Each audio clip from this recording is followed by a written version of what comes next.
This is Jason Smith of the Bridge Runners Chronicles, and I'm here at the Röhrensteg in Zwickau. This is actually the 21st of February 2019. As you can see, in comparison to the last filming in January, everything is pretty much wrapping up here on this bridge. And I had written an article back in January regarding the comparison between the Röhrensteg before and the Röhrensteg after the rehabilitation. However, since there was too much scaffolding involved there, I think it's a bit fairer to show it to you a bit more in detail. The article has been reposted on the Chronicles blog, and I just included a couple things from the Google pictures, and this film will also go along with that. So we're going to take you across this bridge here, and I want you to do is find out what differences you can make between the bridge now and the bridge before the rehabilitation. I'm going to make it as slow as possible so that way you all have a chance to take a look.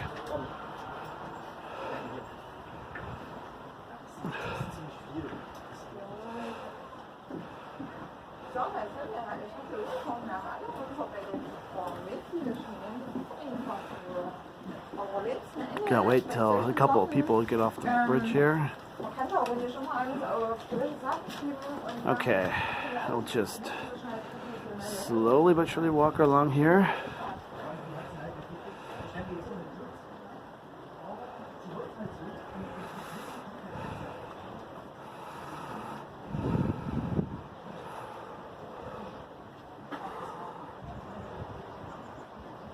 I'm going to turn you around just for a quick second here. And can I give you a couple of facts here? This section of the bridge here was actually removed and then dismantled at an unknown location for the purpose of replacing the bridge parts with some new parts. There was unclear what type of wood that was the bridge material used, but it took a long time until some of the materials that were ordered actually made it to the assembly here. So I'll just kind of give you an idea. This is like the original here, and as you can see towards the back here, it's all brand new here. So not only with this strut bracing here, but also the portal bracing right here. Get a bit closer here, and as you can see, all brand new here. Okay, so there's just a couple of observations, but another observation I'm going to show you is on the opposite end of the bridge. So just give you a quick second here. Good thing about this bridge is that some of the relics of the former Zwickau-Reinsdorf pipeline is still on the bridge, and it doesn't appear that's going to be taken off here. So I'll just give you an idea where exactly it's located. Right here. So it's like it was there before, during, and now after the restoration attempts here. And as you can see here, many the people that were working on the bridge wanted to make sure that the bridge was restored as in kind as possible.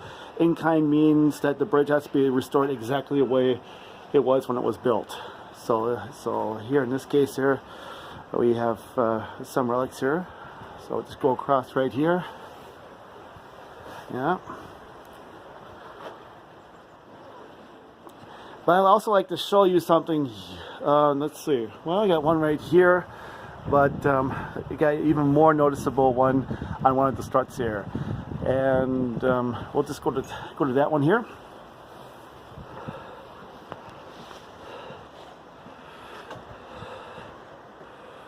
Right there. So we're going to go on the opposite side here. Get you a closer look, and that's this one here. And I'm going to show you here.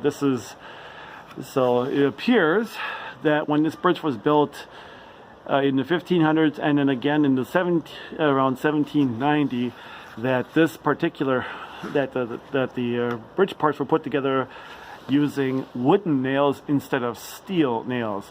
Now this is something that you would rarely find on a covered bridge. But you have to see during the time of construction, metal was rarely used unless it was on a metal truss bridge or any type of metal architecture. So around, you have to see 1790, we had the coming of iron, and then of course it was a main form of material for construction, and because wood was plentiful and iron was not, they decided to make wooden nails out of it with the purpose of fastening the bridge parts together. So as you can see here on this strut bracing. Now with the restoration attempts here, that was actually eliminated, and we'll go to the next strut right here.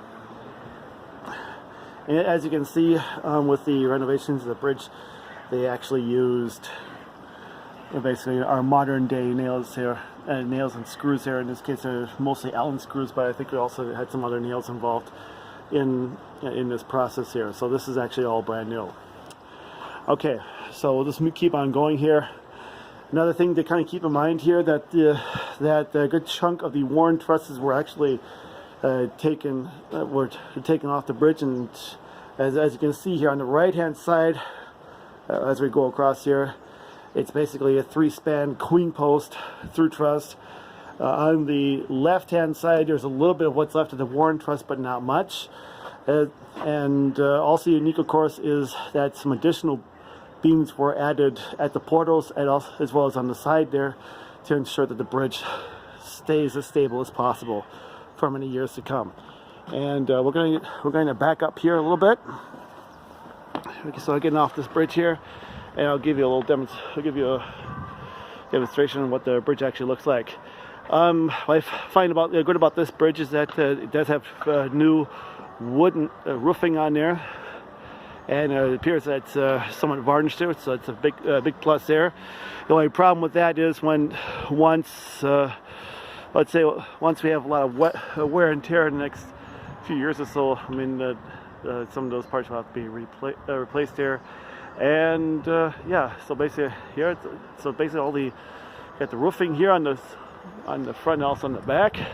And to kind of give another idea of some additional beams that were added to the bridge here, we're just going to walk right about here, right in this fence here. So if you can take a look basically towards the middle and let's say the western side of the bridge here, you can see the triangular shape that's subdivided above the 2 mini roofs there. There were some additional beams there that they were not there before here. But as you can see, we have a little bit more queen post than worn truss here.